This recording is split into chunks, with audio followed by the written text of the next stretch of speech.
Assistance at IHEC. I'll be your moderator. I'm assisting Madison, the Assistant Director of Illinois Higher Education Center for Alcohol, Other Drug, and Violence Prevention, and we are very excited to be hosting today's event. For those of you new to using GoToWebinar, you will see the control panel on the right of your screen. This is where you will find the question box that you can type and submit at the at the end of the presentation. All attendees will be muted for today's program, but that does not mean you still can't participate. So without further ado, I'd like to introduce today's speakers, Kitra Nelson and Allie Fast. Together they have over 10 years of combined substance use prevention experience at the state, community, and college levels. Kitra and Allie have presented on a variety of substance use prevention topics at the local, regional, and national levels, including using evidence-based strategies for substance use prevention among college students, data-driven decision-making lessons learned in prevention in higher education, and comprehensive strategic planning using the Strategic Prevention Framework. Kitra holds a master's in organizational leadership from Winona State University and currently leads a team of employees at rural Minnesota CEP in Fergus Falls, Minnesota. Allie holds an MPH in epidemiology from the University of Minnesota and currently works as a clinical informaticist in Springfield, Missouri. Thank you both for being here with us today. The stage is yours. Wonderful. Thank you so much. Yeah, thank you so much for the introduction. Like she said, my name is Kitra, and Allie is my co-presenter today. We're presenting on using injunctive norms in college alcohol and drug prevention. So we'll get right into our presentation here.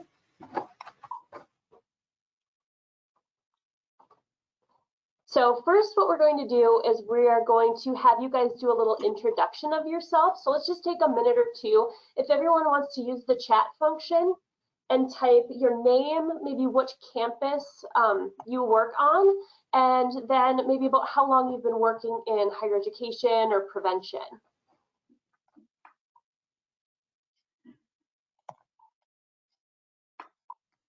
And hopefully everyone knows how to use the chat function on here.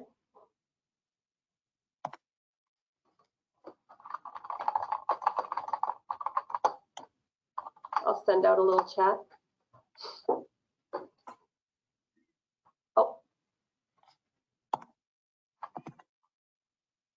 Oh, I don't know if it lets me send out to everybody. Well, we will just all assume ourselves to be friends here.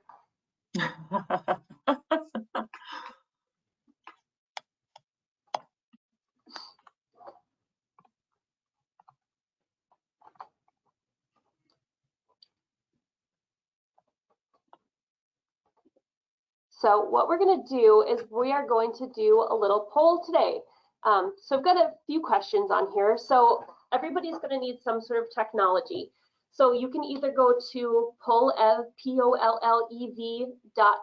This is all on the top in that black bar. // Kitra Nelson 552, or you can text Kitra Nelson 552 to 37607. And what we're going to do here, just to kind of give everyone a little bit of like an intro to what's going on, we're just going to jump right into an example of injunctive norms, so like a mock injunctive norms session, to give you guys an understanding and an idea of what it looks like, what some of the questions are, and how this particular software that we're using can show real-time data and kind of help show some misperceptions, maybe hopefully correct misperceptions and that type of stuff. So we're going to go through a couple set of questions to give you an idea of how to use Poll Everywhere, and to, like I said, give you an idea of what an injunctive norm sessions can look like. And then after this, we'll kind of discuss what some of these questions were about, maybe some things that you noticed, some misperceptions that exist in this group, and then kind of go more into using injunctive norms potentially on your campus with your students, whether or not it might be a good fit and that type of stuff. So as Kitra mentioned, this first question is up. Hopefully you can see the instructions at the top with texting or with the website, whichever one works best for you. Yep. And I think most of you have responded. The question is, what training are you currently attending? Is it A, care and feeding of the Illinois mosquito, B, using injunctive norms and attitudes in alcohol prevention on college campuses, or B, how to weave baskets in 5 easy steps. I put that one in because I learned how to weave baskets the other day, so I thought it was very relevant to me at least. Okay, so it looks like 100% of people got the right answer on this one. Let's move on to our next question. Okay, can we use the information that you provide during this section to evaluate how this program works and to make it better? So when we're doing these presentations with students, we always want to have something in there getting their permission to use this data in order to improve and to evaluate. So we've done quite a few of these. There's only been a couple where someone has chosen no. And honestly, what we've typically done in that situation, because we make this anonymous so that we can't tie answers back to specific people, we don't use the data from that session. So that's typically what we do, but how you handle that is totally up to you. So thankfully, all of you nice people have said that we can use this data. Thank you so much. And a fun and useful feature of Poll Everywhere, and probably a lot of polling software online, is that there is no way to tie your responses to your phone number, to your name, to anything like that. It doesn't save your phone number, it doesn't do anything. So it is really nice. It's a nice way to collect information and data, especially on sometimes sensitive topics like you're doing in substance use prevention, and asking students questions that they might be a little wary of answering if that information was tied to them. So, and just a heads up to all of you that your information isn't saved or anything or tied to you in any way via this software. Yes, and Poll Everywhere, so there is a place where you can choose to completely anonymous. So just make sure in each question that you ask that is the selection that you have. So using Poll Everywhere as a skill in itself, I would suggest, you know, if this is the choice you're going to use, and we'll talk about choices later for doing these presentations, watch a couple videos on it, learn a little bit about it. It's pretty easy once you get used to it for those that haven't used it yet. So do you feel like you can accurately determine your peers' attitudes and beliefs about virtual meeting etiquette? So today, this is a virtual meeting. So when we talk about virtual meetings throughout this presentation, this is kind of what we're talking about, is meetings like this one, trainings, all that fun stuff. Let's, 50-50 at this point. Half of people feel like they can accurately determine peers' attitudes and beliefs, and half are saying no. Few more people saying no, so you guys are kind of concerned that you might not be able to accurately determine what your peers are thinking. When we do this with students, their peers are their fellow students. When we do this, it's fellow professionals and people working in prevention on college campuses, that sort of thing. So wonderful. Okay, so some of you are a little concerned that you don't know what everyone is thinking. That's normal, so we'll see if you're right or wrong. So here's our first real question. How acceptable do you think the majority of your peers, so the other people on this call or the people that you work with, find the following behavior? Attending a virtual meeting like this one with no pants on. So right now it's showing that everyone thinks their peers find it unacceptable. Oh, now a little bit very unacceptable and unacceptable. Very acceptable, you know, you'll love to see some diversity and variety in your answers. Okay. So we are having some very interesting adults. So you feel like your peers, the other people around you, find it pretty acceptable, you know, to not wear pants in a meeting. So it's very interesting. The highest percentage was acceptable at 42%. Rest is pretty mixed. So let's see our next question. Hold on one second. How acceptable do you find the following behavior? Attending a virtual meeting like this one with no pants on. So the previous question, we asked you what you thought your peers would think. This is, what do you think? Is it okay if I'm sitting here right now with no pants on? That's the real question. Okay, so we've got like 60-some% are feeling like it's pretty acceptable not to wear pants. 40% unacceptable. Fantastic. Okay, so it looks like most people have answered. So nobody said very unacceptable. None of you find it very unacceptable for someone to not wear pants. And then we're split at, almost 40 and over 60 in the acceptable range. So let's look back on the last one. Everyone thought it was acceptable, for the most part. The highest percentage thought it would be acceptable. We're seeing a pretty similar distribution, except that nobody here said very unacceptable. So you think that your peers are more unaccepting of not wearing pants than you actually are, which is fascinating. So let's find our next question. And all of these things, these kind of virtual meeting etiquette things, are things that have happened, that we've witnessed ourselves. So what do you think the majority of your peers find the following behavior, or how acceptable do you think they find it? Turning your camera off during a meeting and leaving, but hoping people will think you're still present and paying attention. Not that I have ever done this, or anyone in this meeting has, but we know probably some people in the world have. So right now, we're finding it pretty unacceptable to just leave. Have you ever, any of you ever done this? And, right when you're walking back in, somebody asks you a question.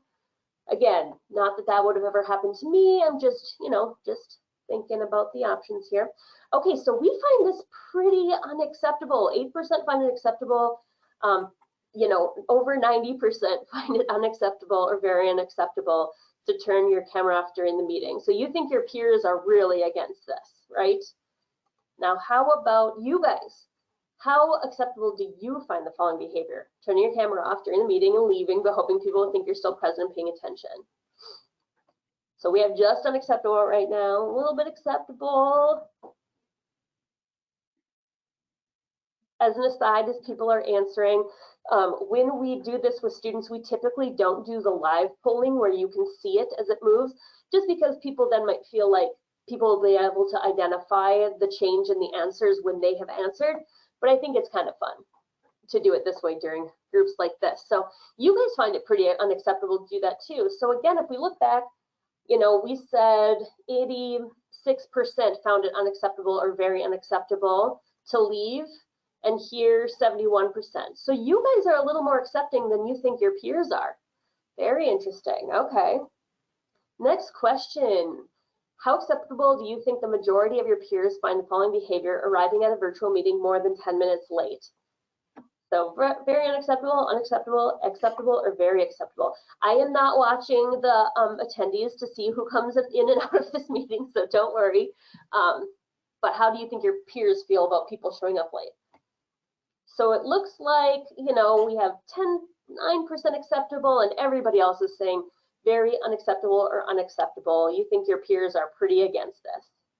Let's go to the next one. How acceptable do you find the following behavior? Arriving at a virtual meeting more than 10 minutes late. Whoa, we have quite the mix so far on this one. So 30% very unacceptable. Unacceptable is almost 50, and acceptable is a little over 20%. So again, if we look back at the distribution, so only 8% in the acceptable range when you talked about how your peers felt, but you guys are actually more in the 23% range of acceptable. So a little discrepancy there. You guys are a little more understanding than you think your peers are about that one. So how acceptable do you think the majority of your peers find the following behavior? Never muting your microphone even when there's a lot of noise. We've all heard the dogs barking, the toilets flushing.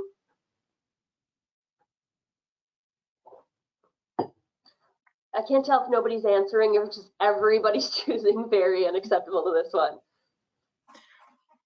So you think pretty much 100% of your peers find it very unacceptable to do that.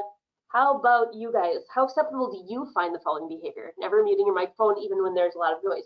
Already we're seeing a little difference.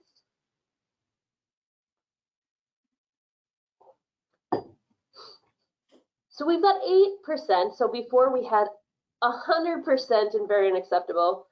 And now we're seeing a little bit more unacceptable. So again, you guys are a little bit more forgiving than you feel like your peers are. So let's try our next question. We've got quite a few. I probably could have deleted a couple, but it's so much fun to see what you guys think. So how acceptable do you think the majority of your peers find the following behavior? Using the video of yourself to do your makeup or personal grooming during the meeting. I'm not sure if anybody else has ever seen this, but it's fascinating. It's a fascinating thing. I saw someone pluck eyebrows once, which was really cool. Again, sometimes this happens because people are unaware that they're on camera. Sometimes I think they just find it convenient. You know, you could basically have a little mirror there. So we have 100% saying unacceptable or very unacceptable. You think your peers are not down with this. How about you guys? Do you think it's okay? Do you think it's acceptable to use the video of yourself to do your makeup or personal grooming during the meeting? You might say it's very unacceptable until you need to trim your facial hair, and then it will maybe seem a little more acceptable. So again, you guys are a little bit more forgiving. So you thought your peers, you know, only 25% would find it acceptable. You guys are finding 33% unacceptable instead of the very unacceptable. So again, you guys are a little less strict than you think your peers are. So how acceptable do you think the majority of your peers find the following behavior? Eating a full meal on camera during a virtual meeting. I don't know if you've ever seen this. I'm not talking like a snack, you know, having some chips, but like people just digging into a meal. Maybe spaghetti. I have no idea, but just really having a good lunch. So 36% think their peers will find this acceptable. 33%. Interesting. How about you guys? How acceptable do you find the following behavior? Eating a full meal on camera during a virtual meeting. We're seeing a lot more acceptance of this than we did before. Very cool. So over 60% found it acceptable or very acceptable, and before we were only 30%. So I'm skewing it a little bit by going back and forth. I apologize, but so very interesting. We've only got a couple more here. How acceptable do you think the majority of your peers find the following behavior? Attending a virtual meeting somewhere distracting, like a beautiful beach, mall, or an amusement park. I think we've all had people that have been somewhere really busy with a lot of people around. They've got their headphones on, they're attending the meeting. But the most distracting to me was someone was like at the beach and it was like pointed towards the water and the palm trees. I don't think I heard a single thing said during that whole meeting. It was fantastic. So we're saying 70% say it's acceptable or very acceptable. Okay. How about you guys? Do you think it's acceptable to attend a virtual meeting somewhere distracting, like a beautiful beach, a mall, or an amusement park? Everyone is accepting this. Fantastic. This is great news for my next vacation. Oh, now we're seeing a little bit of unacceptable popping in. So still the majority, we've got 16% in the unacceptable range, very different from before, which was 30%.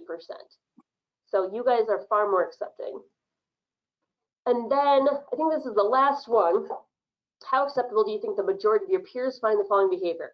Attending a virtual meeting in your car while driving. And I'm talking about the person who like sets it on their dash and you can totally see them driving, but they're not, you know, they're not using their hands, but it's still a little bizarre. So what do we think about the meeting driver? So that was interesting. We didn't have any varies yet. We have very few varies. So we're kind of in the middle on this one. 90% kind of unacceptable or acceptable. And just a little bit sneaking in. So you think your peers are kind of middle of the road on this one. Well, let's see how we feel. How acceptable do you find it to attend a virtual meeting in your car while driving? It's kind of fun to watch these answers come. Interesting. Okay, so 9%, 45% are very acceptable or unacceptable, which is, you know, we found it a little more unacceptable when we talked about our peers, but, you know, both the same. So we had a pretty good idea of what our peers would think on this one. It's a pretty good match, huh? And then the following question, how likely are you to use injunctive norms on your campus? So this is just as you feel right now. You might feel different by the end of the presentation. But how likely are you to use injunctive norms on your campus? Unsure? That makes total sense. Likely, 11%, that's fun. Okay, so we've got a lot of people that we need to impress with this. 20% are likely, love to see it. So I'm gonna exit out of here and go back to our PowerPoint. But thank you guys so much. That was so much fun. I appreciate you sharing all of your information. So what was that like? That's what we're kind of wondering now. Again, I don't know if we have the chat function or if people can unmute themselves and respond. Does that work?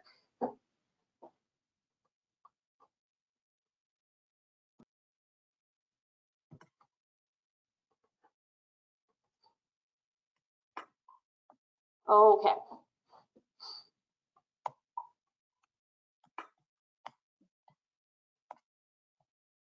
Question box. I'm not sure that attendees have access to the chat. I wonder if people can talk though. If someone is able to, would you unmute yourself and see if we can hear you?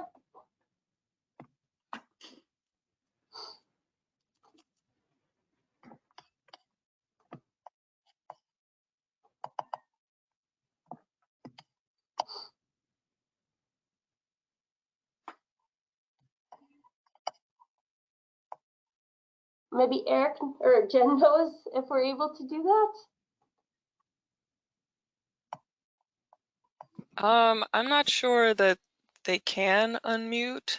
Okay. Okay. I'm kind of looking right now for a thing where they could, Okay. but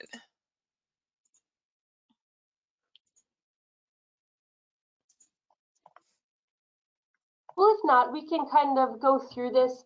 It's a lot of fun to share your thoughts on this, but if we can't, that's just fine. So just some things for you guys to think about. So what did you think of that process exploring norms of conference or virtual meeting etiquette in this case? So I think it's really fun to hear what people have to say. Obviously, our examples are pretty silly and not as serious as the things you are going to use in your presentations when you work with students. So a little bit different, but it is kind of interesting to see what other people think, right? How did you decide on what you thought would be acceptable or unacceptable for the majority of your peers? So, you know, what got you to the answer you came up with when you were talking about the first part? You know, what do your peers feel about this? What did you think about? What did you consider in order to come to that? Because those are kind of the things that your students will be thinking about and considering when they're going through this presentation. What results from the questions stood out to you and why? Was there something really strange? Were there any that surprised you? There were a few in there where, you know, we had very different answers when it came to our peers and then to ourselves. So that's always interesting. Were there differences in what you thought the results would be for either the majority of your peers' questions or the individual personally questions? Any overestimations? Again, I think it's really interesting. You guys did a pretty good job, I think, overall of guessing what your peers would think about certain things.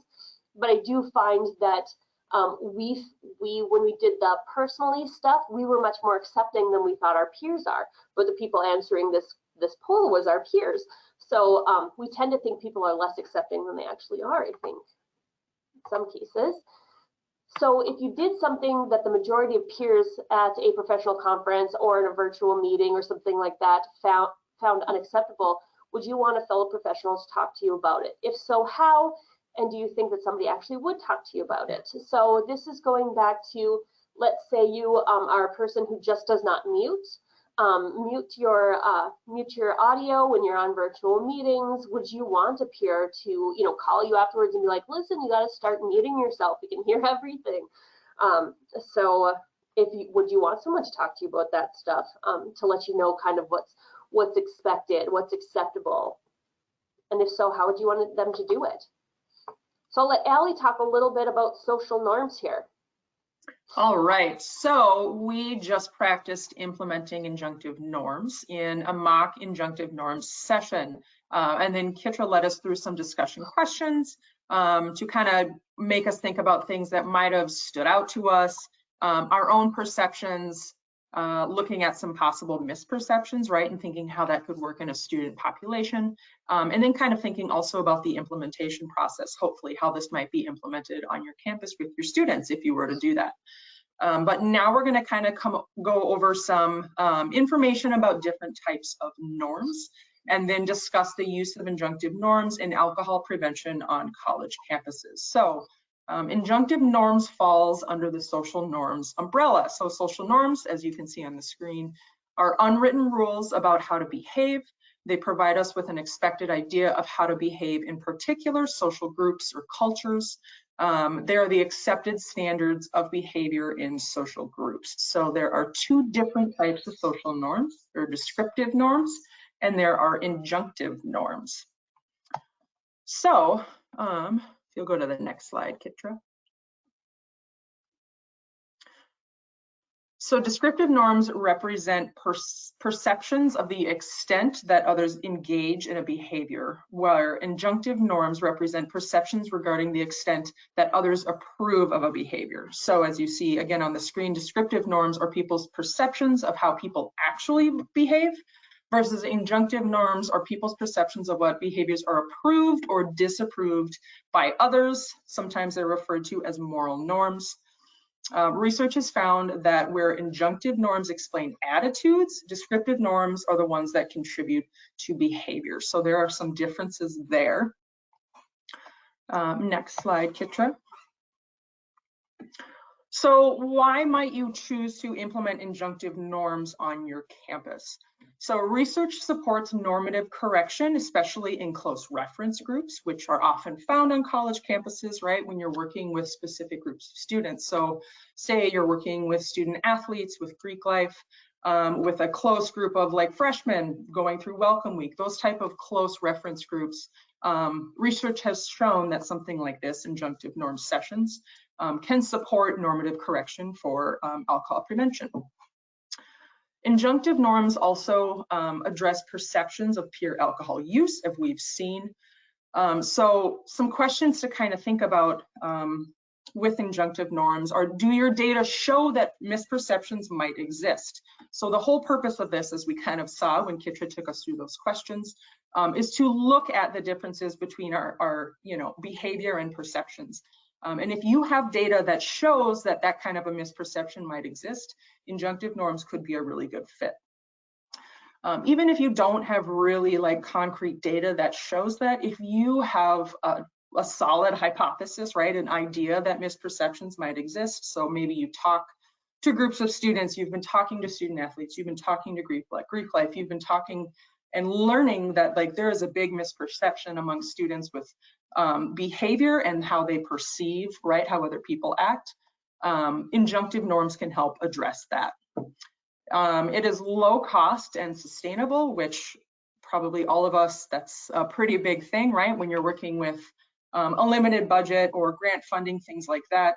Low cost solutions that you can really sustain past the life of a grant or, for a long time within a department are important. They're great. You can actually make that happen, right? So in terms of implementing this, the costs up front are paying to train someone, which it doesn't take a ton to train someone how to do an injunctive norm session. And it really can be anyone on staff. It doesn't have to be a new person brought in. It can be faculty, it can be staff, it can be peer educators. And they can do these types of sessions with students. And then train in more people. So say your peer educator graduates, more peer educators can be continuously trained to be able to implement this. It's also easy to implement in terms of the software. So Pull Everywhere, we just showed an example of that. You can use clickers. There's certainly other software out there to use, polling software. That's either low cost or free. And that contributes a lot to that sustainability. It's interactive and engaging, and the technology really appeals to students. So if you tell students, they come in, they sit down, and you say, okay, I need you to get out your phones, they're generally pretty excited about that.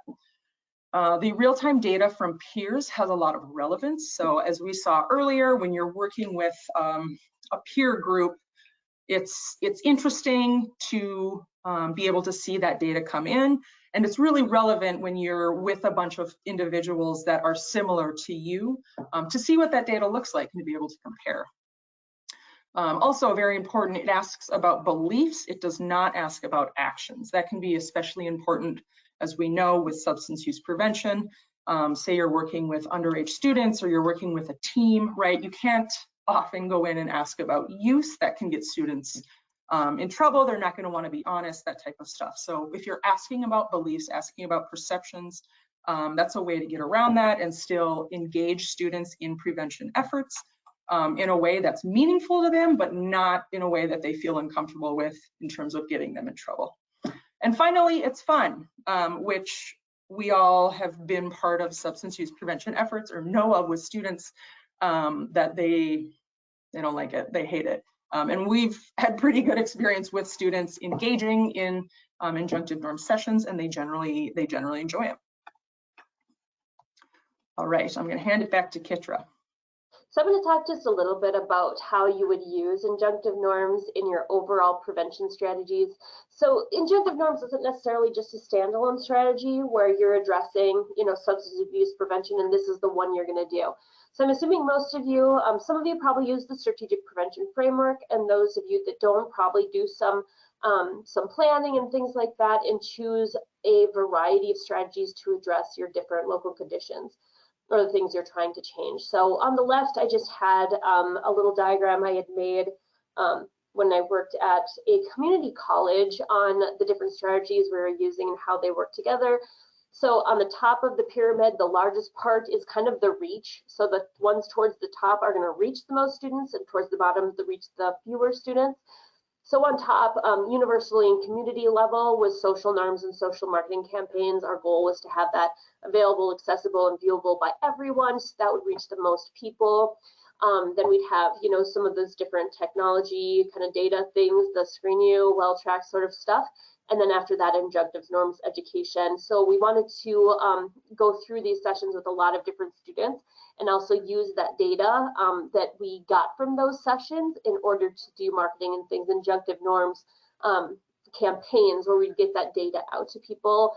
And so then we had different things that we were working with, and at the very end was sanction or referral BMI, motivational interviewing sessions, because that would reach hopefully the fewest number of individuals for sanction or referral. And so on the right, just kind of showing the different levels of reach again. This is kind of the interpersonal level of substance abuse prevention. We're talking about our families, friends, social networks, and peer groups.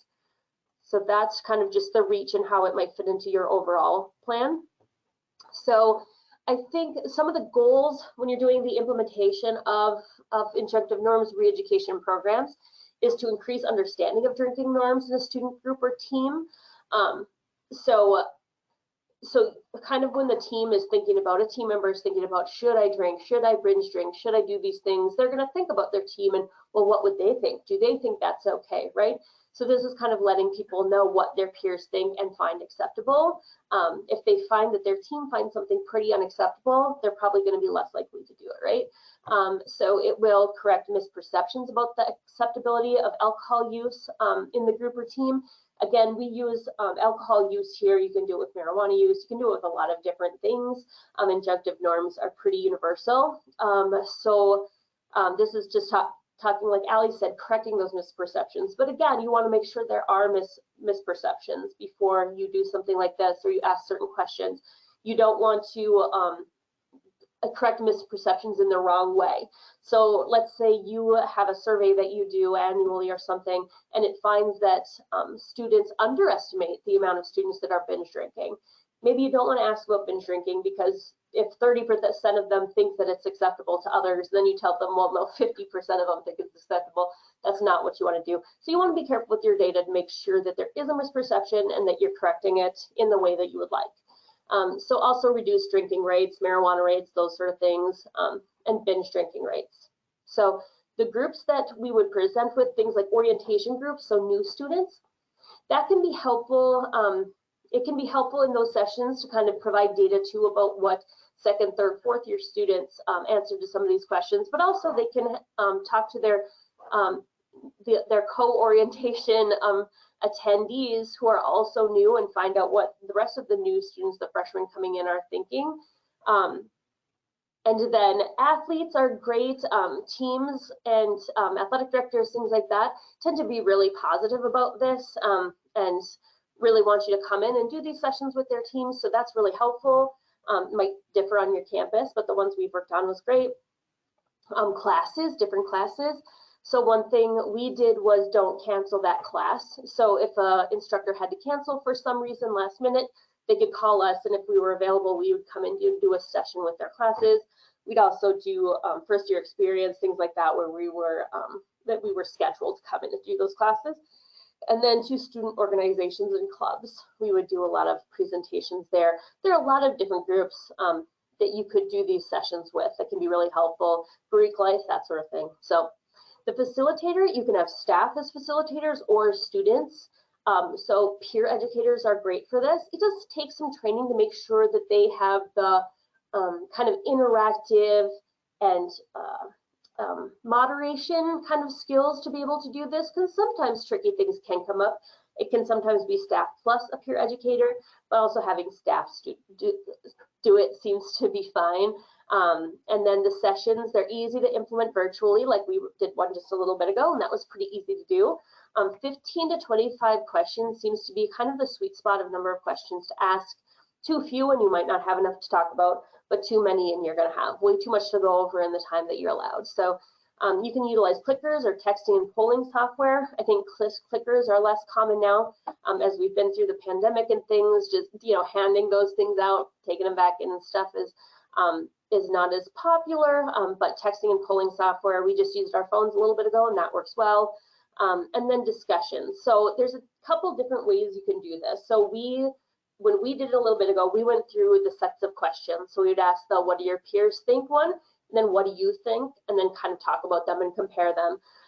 Some places, and this can be really great too, goes through all of the questions and doesn't discuss until the end. And one reason they do that is so that the earlier questions don't affect people's answers to the later questions. You're kind of going through all of them before you kind of start to see if you're misperceiving things or if you're perceiving things correctly. So either way that you do it, I think is fine. It's just kind of what you're comfortable with, maybe what your technology allows, that sort of stuff. And then food and/or incentives. So you all work with college students, you know that one of the best ways to get anybody to participate things is giving out food, giving out prizes. We love that. Give them an excuse to engage in this is wonderful. And once you do, I think they'll get something out of it. It can be really helpful. So food or incentives, but you all know about that. Let's see. So yeah, just some of the polling options that you have available. Again, we talked about clickers. Poll everywhere is what we used just a little bit ago. It's pretty easy to use. Like I said, there's information on how to get started with it.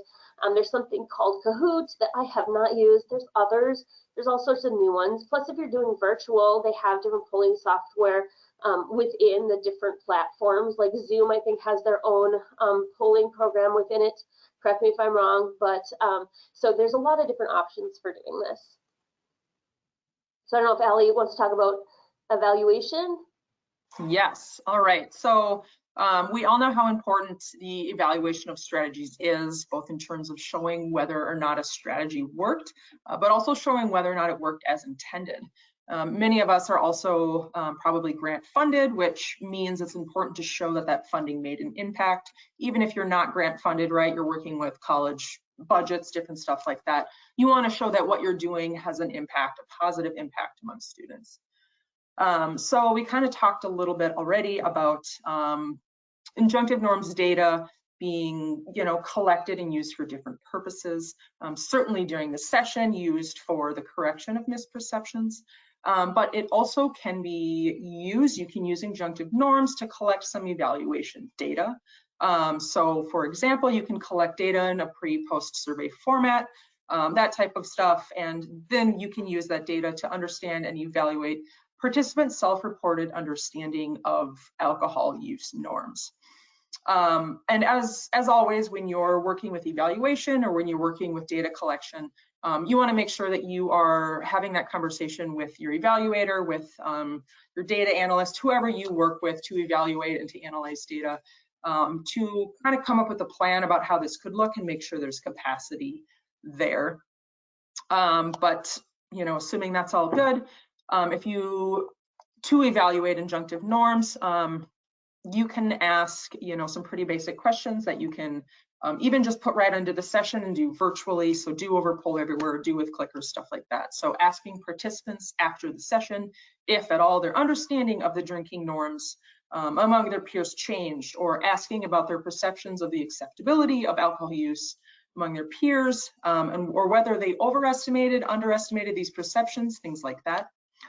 Injunctive norms activities may also be used as a way to track participation, such as attendance of students at required meetings, prevention efforts, things having to do with teams, like compliance type stuff.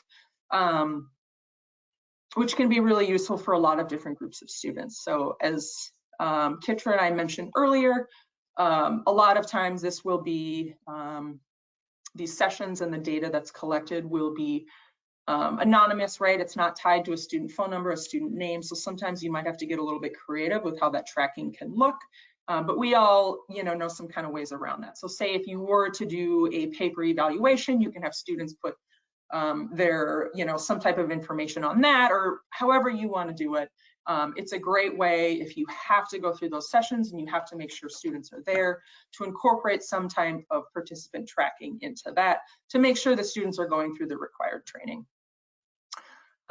Finally, injunctive norms data, which if it's used in a similar format to what we practice today, as I mentioned, it's de-identified, and you can then collect and analyze these data for a lot of different reasons, but certainly for evaluation or asking and answering questions about student perceptions around alcohol, which can be used for a lot of different things at your college. Certainly for prevention efforts, as I mentioned before, right, when reporting to grant-related reporting or department-related reporting, but also helping to inform some other prevention efforts on campus in the future and that type of stuff. There's a lot of different things that you can do with these injunctive norms data, evaluation, sustainability efforts, and things like that. Kitra, next slide, please. So we covered some reasons to use injunctive norms, right, when it might be a good fit on your campus, things like that. But there are also some reasons why you might not want to use injunctive norms, that it might not be the best fit for your campus. Kitra covered this already a little bit, but for a campus or a group of students where there is not a misperception, or as Kitra mentioned, if you are correcting a misperception in like kind of a negative way, so telling students like, oh no, more of your peers binge drink than you think, probably not a great fit. Or if students are pretty on track or very on track with beliefs, their perceptions, and the actual behaviors of their peers, then if a misperception isn't there, injunctive norms might not be the best fit.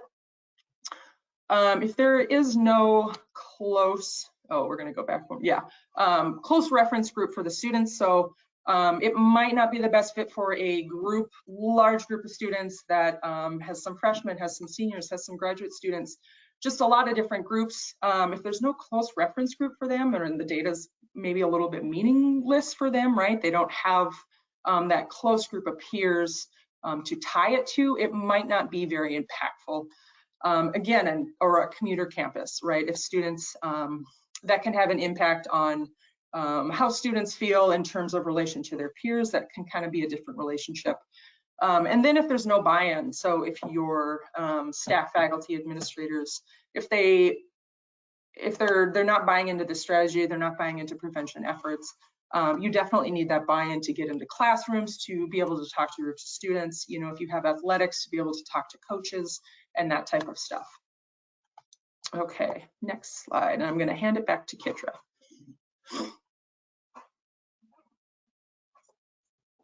Yeah, so we're just going to look at some results that were garnered by a college called Carleton College here in Minnesota. When Allie and I worked on the community college campuses at the same college that we did, we worked along with 6 other colleges and universities, public and private, in Minnesota on this SPIF project. So one of the colleges we worked really closely with, especially on injunctive norms, was Carleton College. So they had, for this, a total of 110 athletes participating from 6 athletics teams. So you can read here, but they reported their understanding of drinking norms among their teams somewhat or greatly increased, 68%. That was great. They reported their understanding of drinking norms stayed the same, 30%. They reported that they overestimated the acceptability of alcohol use among team members, 26%. So these are just some of the results that they got when they went through and did their different 5 sessions of injunctive norms. Ours looked different. Everyone's looks a little different as far as results, and it depends on the questions that you ask, how well you line them up with the data and the misperceptions, a lot of different things. But they were pretty successful in theirs. So here are just some sample injunctive norms questions. These are the next few slides will have some of the examples from different places. They're very small. Feel free to let us know, or we can send them out to you, or we can send them to Madison and Jen and have them send them out to you if that's something that would be interesting, to have these different questions. So, you know, some of the questions that they ask, like, how acceptable do you think the majority of your team members find the following behavior? A lot of different examples: showing up at a party and not drinking alcohol, so showing up and staying sober. Do you find that acceptable? Do your peers find that acceptable? Is it acceptable for a teammate to miss practice because they're intoxicated or hungover?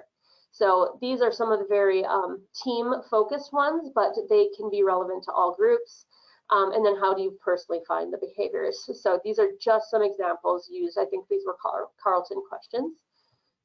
So we also use this for bystander intervention type questions. So we would ask things like the second one: how acceptable do you personally find the following behavior? Stepping in to help a teammate who drank too much, and then stepping in to stop someone from pressuring a teammate to drink. We had a question on ours that had to do with how acceptable do you and your peers find it for someone to step into a situation where you think there might be a sexual assault that's about to occur. We didn't word it quite like that, but that was the gist of the question, because 100% of people would say, yes, I think that's fine, which was great information for young people to have, that if you're at this party and you're afraid something's going to happen, people will support you in intervening in that situation. I did have one time where I had, the only time I've ever had anyone say no to this, I think, I had 2 people say no in one session. So that's, you know, some of these things, that's what I said earlier, can be a little tricky when you're mediating and moderating these conversations, because we kind of got to the heart of the matter, that they come from somewhere, they were new to the area, where you just don't, you know, people's business are their own, so you don't, you know, you don't intervene on those things. So we had a nice conversation about, you know, what was normal in the area that we were at and why it was a good idea, and why you would have the support of your teammates and your peers in doing an intervention. But just if you're having peer educators do this, or even staff, just make sure you're prepared for some of those things if you're asking some of those more sensitive questions. So these are just, again, some more injunctive norms questions examples. These are policy enforcement. So I know they have one. Do you believe it's acceptable to smoke marijuana inside Rainy Hall? This is at Rainy River Community College in Minnesota, because people would complain, as I'm sure happens at your colleges too, of the smell of marijuana in the dorms. So this was one way for them to get the message out to students that it's not necessarily that, you know, the administration don't want you to do this. Your peers also don't want you, you know, making their dorms smell like marijuana all the time. So just some more sample questions, and here are some discussion questions. We did a little bit of this after our practice a little bit ago, but just some things to discuss, some things to talk about after you've done the questions, and they can be really helpful just to kind of have some guiding questions to talk about. And some evaluation questions. So this is just some examples on how you might evaluate. So number 3, how much do you agree with the statement the facilitators were successful in leading the discussion about alcohol use today? How much do you agree with this statement? I would recommend that other groups, teams, or community participate in this program. You know, we tried to keep it very simple, not complicated when we did the evaluation. I think mine, for most of the time that I did it, was like one question: would you suggest this session like this to your peers? Basically, would you tell other teams that they should do this and engage in this? And we got very, very positive results on that. So it can be as detailed or as simple as you want it. I don't know, is this me to talk about, or Allie?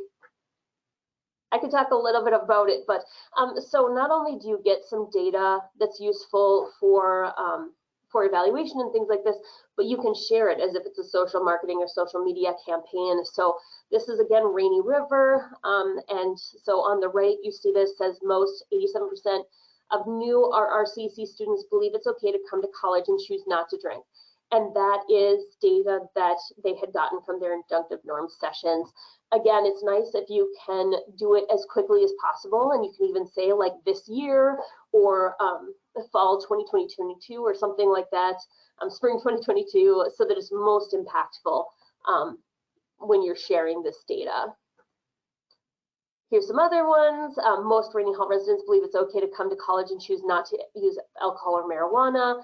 They put it on a lot of different things. They actually did really well with their campaigns and stuff, and got the data out really, really well. So this might, I think this is me again. So bringing injunctive norms to your campus, let's say you want to, you're interested in this, you want to, you can get help from your evaluator if you work with one. We had evaluators through our grants that we worked with, but you might have evaluators that you work with on your campus who are with your college or university, you know, or you might have people on coalitions that are experts in this. So get their help if you can. That's obviously, you know, having some expert feedback in there is great. You might be an expert yourself and might not need it. So if you need it, try to find it. But injunctive norms is not so complicated that you couldn't do it on your own, as long as you're really being careful about your data. So again, is there discrepancy in your data? If you have none, you don't need to do injunctive norms. The local conditions and fit. So is this something that's going to address your local conditions? Like one of the things we were addressing was binge drinking, you know, and so that was a local condition we were addressing, and this really fit with that. Garner support from others. Focus groups are very helpful to ensure that your presentations make sense, and then you need to find an audience. And we talked about some audiences earlier and how to find them. So we wanted to give some credit and tech assistance to Alicia M. Smith. She was the one that first taught us about injunctive norms. We'd seen her at a conference and then had her do some training for us. It was really great. Pat Gordon, who's at Georgia Tech now, and Stephanie Turbin, they were with Carleton and Rainy River, and let us share that information with you. And then questions. So we have not very much time for question and answer. And I don't know that we have the capability for that, but I wanted to let everyone know that we are very open to answering questions. Feel free to jot down our emails and contact us. We obviously get excited talking about this subject, so we'd love to talk to you about it. Allie, what else do you have to say? Not much. Yeah, as Kitra mentioned, our emails are up there if you want to talk about injunctive norms. If you want a copy of some of the questions that we went through earlier, the sample questions, we're happy to send those over to you. So yeah, please feel free to reach out. Yes, I don't know, Jen or Madison, if there's a what the question situation is, if they're able to ask questions. If not, that's fine too. I don't know what the question box is. Let's see. Yeah, it should be off to the right for you guys. Okay, let's look. So anybody who has questions can enter them there. They've been they responded, a couple people responded to when you asked about the names and such earlier. Okay. Box. Let's see here. Kitra, do you see a question box? I don't. I don't either. I like don't think we have any questions relating to your presentation. Somebody's asking about credits for the course, so. Oh, okay, yeah, we don't know about that. Yeah, we'll leave that to you both. Wonderful. Well, if there are any questions, if any of you think of any, please feel free to email us and we're happy to answer them. Absolutely. All right, well, thank you both for a wonderful presentation, and thank you everyone for attending. The certificates for credits will be issued within 10 to 15 business days. But yeah, thank you all for attending the webinar, and this will be up on our website and YouTube channel shortly. Thank you. Awesome, thank you so much. Thank you. Bye.